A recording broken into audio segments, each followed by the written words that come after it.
sumber-sumber yang bisa kita pakai dari manapun gitu. Gereja kita dalam peta gereja seluruh abad dan tempat itu hanya satu noktah kecil. Itu pun hasil perpecahan. Jadi setuju. Nah, bagaimana ini diterapkan di konteks Indonesia, eklesiologi persahabatan yang trinitaris itu, yang merupakan pergeseran dari sebuah eklesiologi kristologis, menurut saya nggak bisa menjawabnya selain bahwa orang yang nanti mungkin akan bersetuju dengan usulan saya, dan usulan saya juga bukan baru, Pak, ini lama sekali sebenarnya. Saya mengemasnya seolah-olah orang jauh bilang ya gitu, sok-sokan gitu. Bagaimana? Tetapi saya melihat bahwa kenapa saya mendedikasikan 2 tahun terakhir ini untuk merumuskan teologi atau eklesiologi persahabatan, karena memang konteks budaya-budaya kita ini memang sangat hierarkis.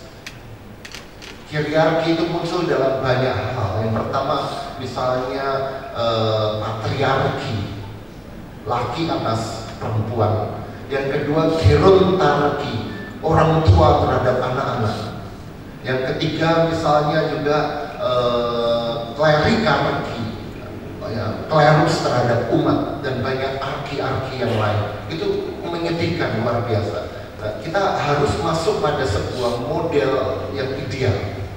Kenapa? Karena yang hierarki itu justru tampilnya sangat dularki, sangat melayani.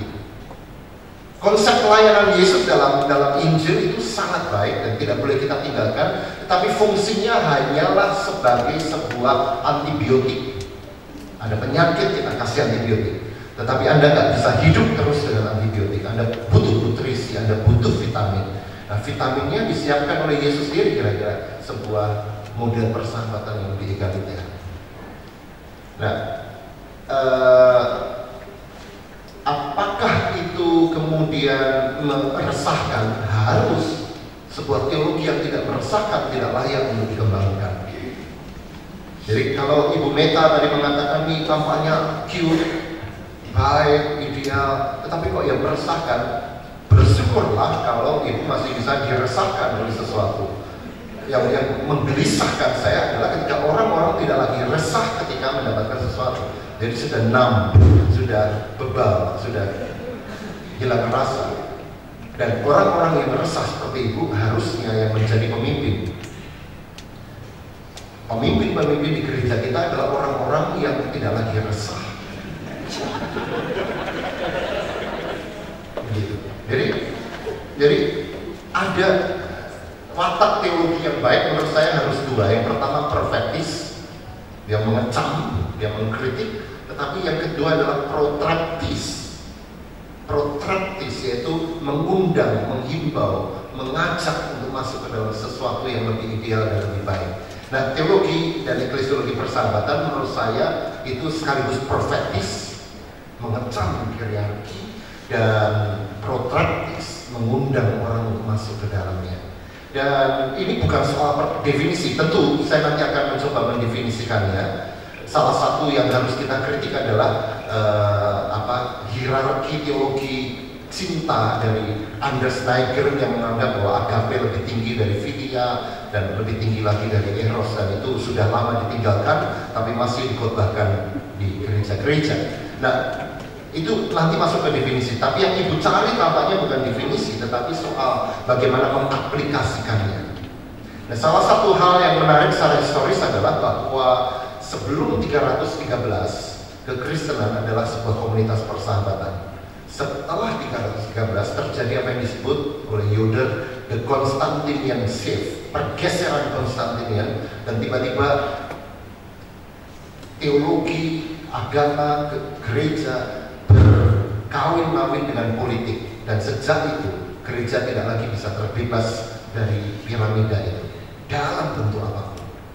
Nah, teologi persahabatan seperti ingin membongkar itu kembali dan mengundang orang untuk masuk kepada pra 313. Ya. Apakah ini terlalu ideal? Sudah pasti di tengah gelombang hierarki yang luar biasa itu. Nah, Pak Sembahyang, ini adonan yang lalu bisa ditawarkan seperti apa ya? Bapak, kalau Bapak suka dengan model ini, ya silakan Bapak masak dengan model semalungun kayak, atau model karo kayak. Tetapi ini tersedia begitu banyak resources dalam kekristenan, dan kita para teolog, para pemimpin adalah koki untuk memasaknya untuk konteks kita masing-masing. Saya tidak berpretensi untuk memasakkan gudeg persahabatan kepada Bapak yang mungkin akan terlalu manis untuk Bapak. Bapak harus membuatnya sendiri untuk konteks Bapak. Jadi tugas teologi lebih sebagai sebuah creator, menciptakan ketimbang mempertahankan yang sudah ada. Jadi sebuah proses estetik, proses kreatif gitu. Dan karena itu, apakah Bapak pesimis? Saya sih tidak, Pak. Sebab saya sudah terlalu lama pesimis dengan apa yang sudah dihidupi oleh gereja-gereja, termasuk gereja suku selama ini. Saya tidak ingin menyamakan model eklesiologi persahabatan ini dengan gereja-gereja free churches, masakin yang di mall, atau mungkin mereka salah satu bentuk ekspresi gereja persahabatan, tetapi bukan satu-satunya model gereja persahabatan.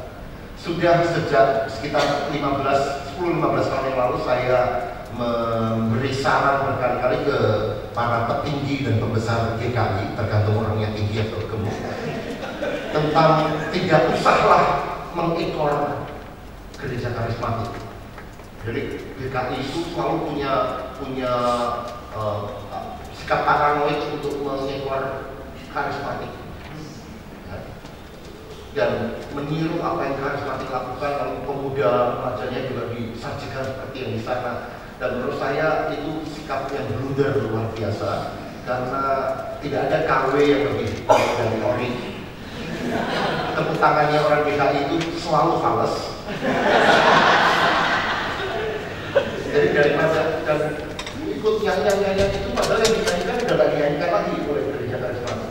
Mereka selalu baru dan kontemporer dengan nyanyian 7-11 ya, 7 words 11 times. Kita itu aja nyebelin banget ya. Dan itu saya selalu menawarkan, udah nggak usah kayak nggak punya identitas saja. Tapi bagaimana sekarang menghibridkan apa yang ada, termasuk karismatik, tapi dengan apa yang muncul sebagai yang ketiga, apa yang kemudian muncul, contohnya Brian McLaren, the emergent church. Emerging church ini sebuah gerakan baru yang kemudian sangat terbuka pada tradisi-tradisi. Saya pernah datang ke sebuah ibadah emerging yang pakai nyanyian hymn, pakai nyanyian karismatik, tetapi juga membuat simbol krusis, membuat tanda salib, memakai ikon. Mereka menghargai reservoir Kristen macam-macam ini, dan itu luar biasa sekali, membingungkan tetapi sekaligus menawan. Nah, jadi saya nggak pesimis. Pesimis itu adalah tanda sesuatu yang akan mati. Bapak harus punya optimisme, sampai akhirnya optimisme itu terdistrap karena Bapak dan gereja Bapak harus mati. Tapi itu memang sudah harus begitu. Jadi tetaplah optimis, dan saya sih tetap optimis. Kemudian terima kasih untuk tambahannya, bagaimana eklesiologi itu sangat kristologis, sekalipun saya melihatnya dari perspektif yang lebih trinitaris, karena ada bahaya tersendiri ketika kita hanya melihatnya secara kristologis dan lupa melihat bahwa kristologi apapun baru masuk akal di dalam bingkai yang lebih trinitaris. Nah, tentang bagaimana dikembangkan, tunggulah tahun depan, saya belum pikir, Pak, dalam buku saya. Yang saya berikan di sini hanyalah contoh-contoh yang tidak terstruktur dan tersirat, dan nanti akan saya coba sistematikan. Begitu. Terima kasih. Ya, baik, kita masih punya waktu 1 jam. Masih ada kesempatan ya, kira-kira 4 orang lagi untuk menangani topik Pak Yohanes. Tapi kita catatkan bahwa apalagi yang baru di abad 21 ini. Tapi Pak Yohanes tadi menyebut kesadaran baru karena generasi yang terus berganti. Silakan 1, 2, 3, 1 lagi. Ya, Pak. Silakan. Maju ke depan.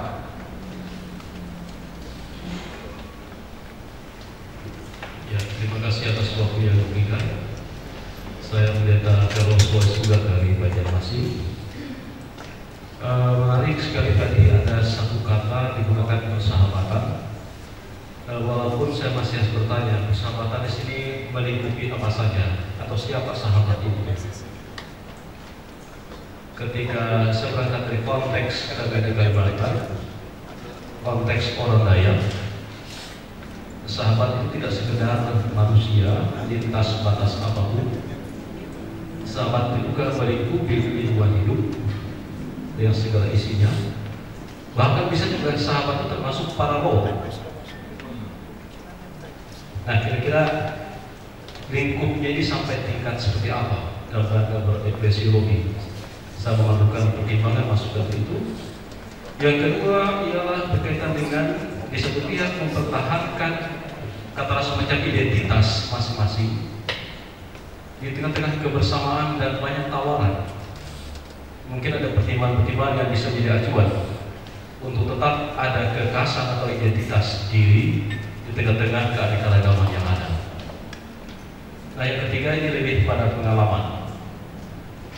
Kami di Gereja Kalimantan Evangelis GKE sudah berjuang mati-matian dalam upaya merumuskan ajaran gereja. Ya, ada unsur lamanya, tapi berupaya memunculkan unsur baru. Pada saat umum kami tahun 2010 kami sudah merumuskan 7 pokok ajaran gereja yang memang betul-betul GKE merumuskannya. Ada perbedaan-perbedaan dari sebelumnya, ada perubahan-perubahan dari tradisi, termasuk jika yang ada tradisi kuatnya itu Calvinis, walaupun sebelumnya adalah Lutheran dan dua-duanya sama-sama pietis. Misalnya tentang perjamuan kudus, tegas jelas perjamuan kudus itu yang bagi anggota dewasa, tapi kami dalam doktrin kami memungkinkan anak-anak ikut perjamuan kudus. Kami membangun sebuah tradisi baru itu sudah disahkan, walaupun sampai hari ini juga tetap dalam pergumulan besar untuk pelaksanaannya. Secara sinodal disetujui disepakati bersama, tapi pada tataran teknis akhirnya diserahkan kepada majelis jemaat setempat untuk memutuskan bisa atau belum dilaksanakan di tiap-tiap jemaat.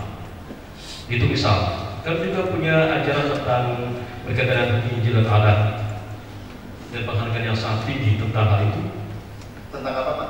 Injil dan adat, ya. Juga bisa termasuk juga dalam rangka perkawinan, pemenuhan hukum adat dalam rangka perkawinan. Juga misalnya dan yang lain-lain juga ya, ada beberapa poin. Hanya masalahnya ialah di satu pihak secara teoritis kami sudah bisa merumuskannya, tapi pada tataran praktisnya sangat-sangat sulit dilaksanakan. Dari poin ini yang saya masukkan ialah bahwa yang kami coba langkah-langkah pembaruan itu ialah kami mulai dari meletakkan semacam payungnya dalam bentuk doktrin.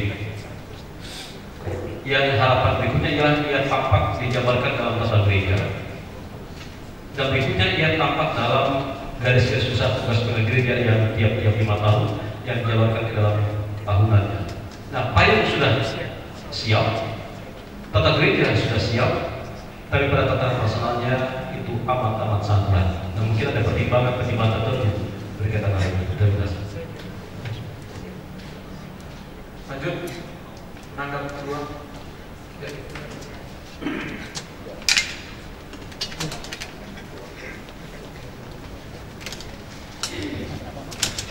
Terima kasih kepada Pak Yowas.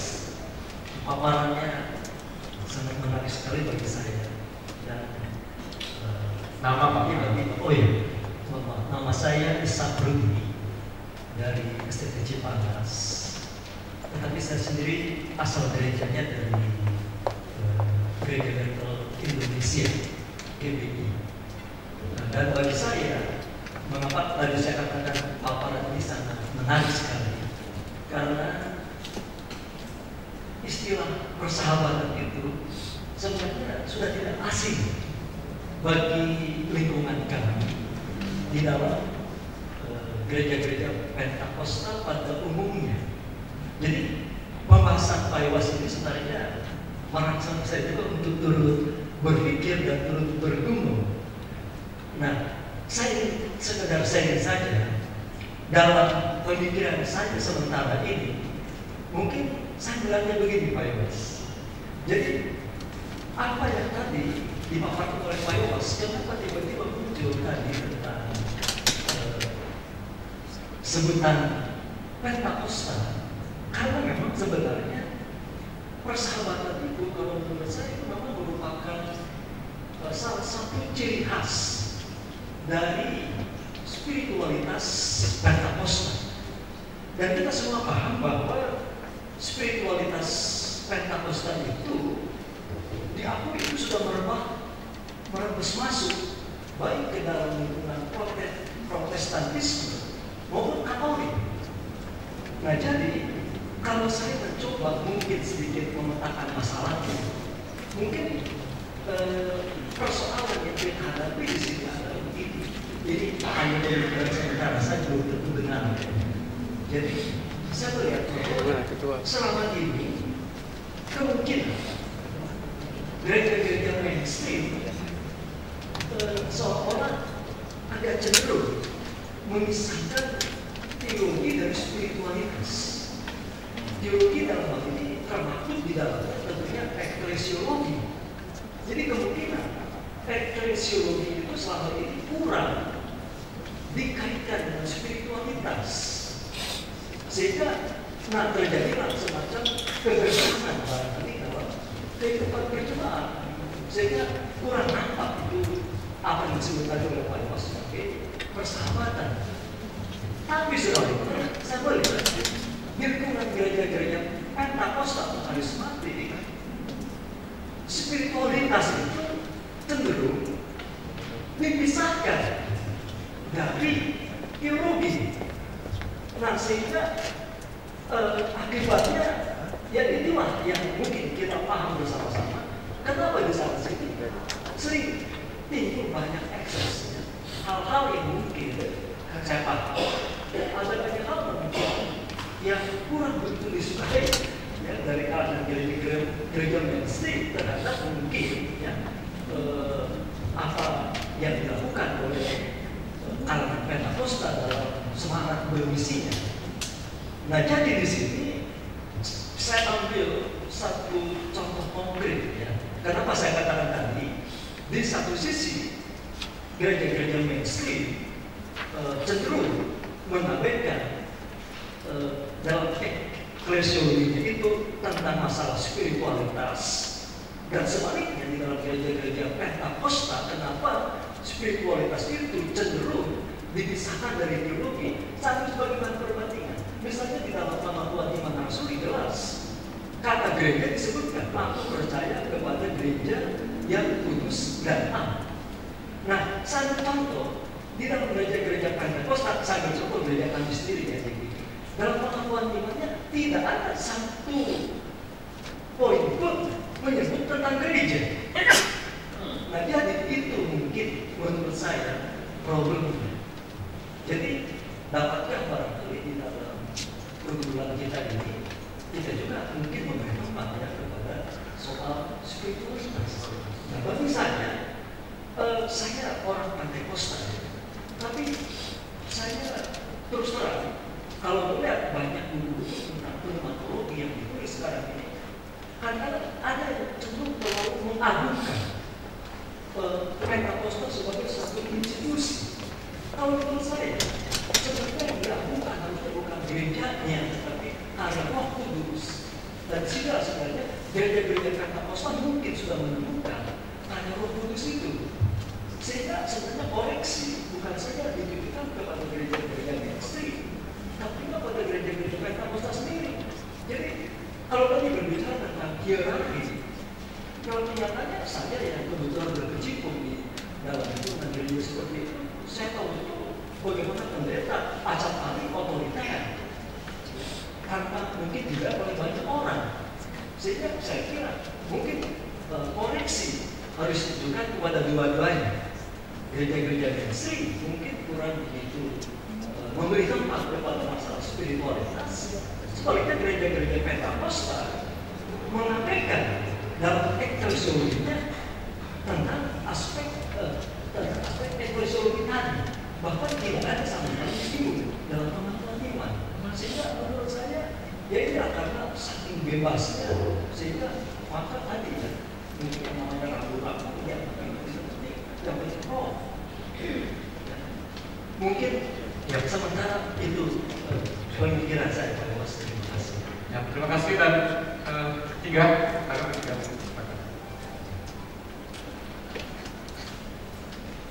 Siap. Terima kasih. Saya Hendro dari STT Mahkamah Agung.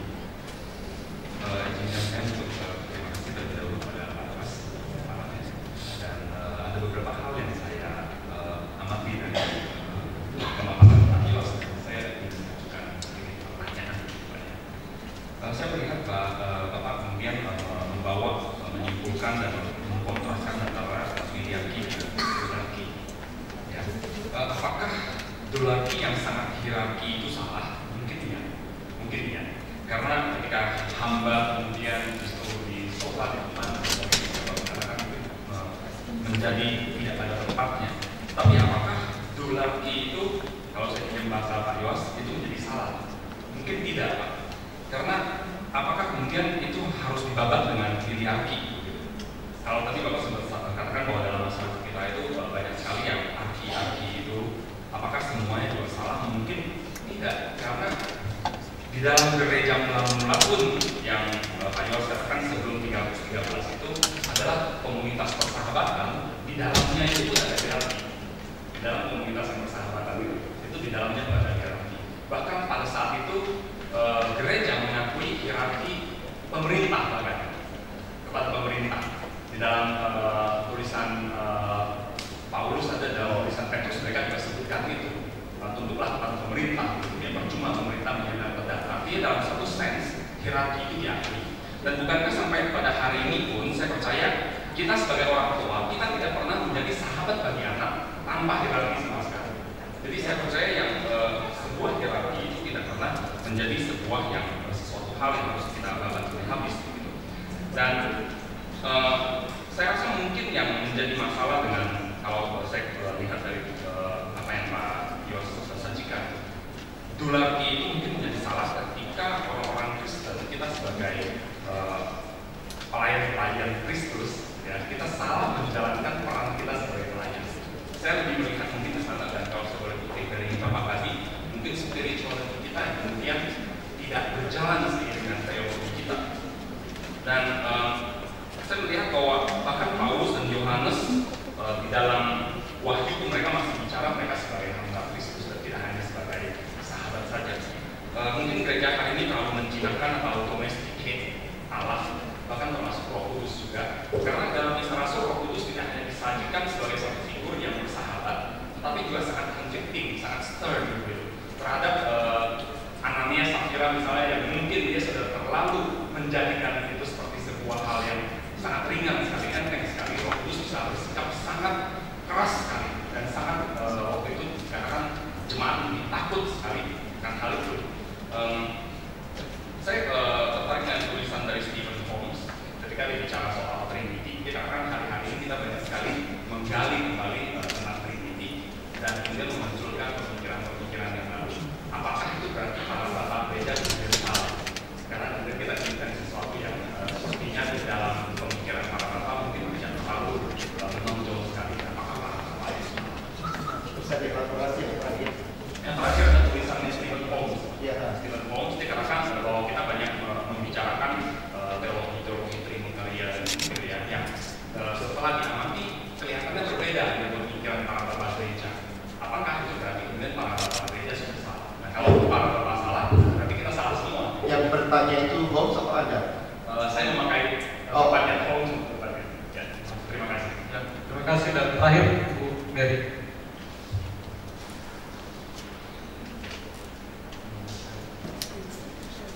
Terima kasih banyak Pak Yos, saya belajar banyak hari ini.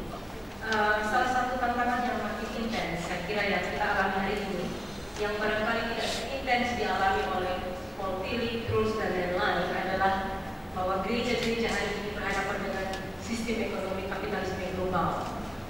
dan bahwa ketika kita berhadapan dengan kekuatan ekonomi yang cenderung mematikan ini, gereja mematikan baik manusia maupun alam. Gereja seringkali karena antara keberpihakan kepada mereka yang menjadi korban dan mereka yang menjadi pelaku kejahatan terhadap kemanusiaan dan kejahatan terhadap alam. Karena itu bagi saya pemelihara jiwa Protestanisme yang profetis dan kritis dalam metafora persahabatan itu harus juga dijaga.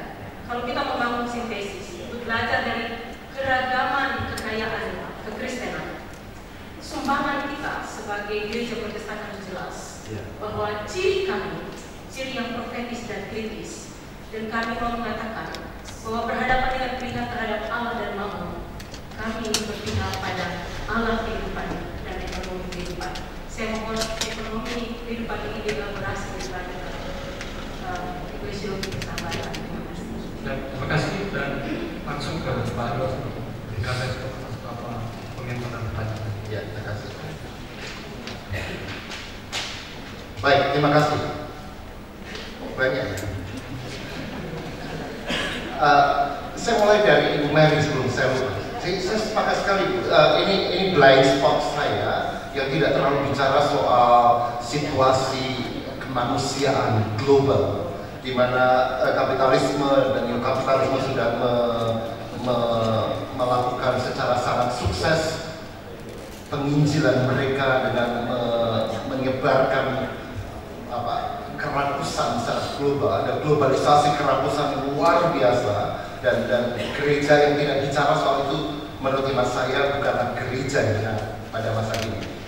Saya tidak membahas itu dan ini mungkin blind spot saya. Terima kasih untuk itu, dan itu sebabnya kemudian sebuah eklesiologi hibrid antara substansi Katolik yang menumbuh dalam visible church dengan prinsip Protestan yang kritis, mengecam yang profetis, itu harus tetap ada, tapi juga gairah Pentakosta. Itu menurut saya kemudian membuat kita punya semacam framework untuk ekumenisme kita masa kini. Misalnya gairah Pentakostal, gairah karismatik yang tidak mau memberi ruang kepada prinsip Protestan yang kritis akan mengubah karismatik menjadi kapitalis. Dan itu terjadi. Kekayaan, keserakahan kemudian dijustifikasi secara teologis di beberapa kasus di gereja-gereja karismatik.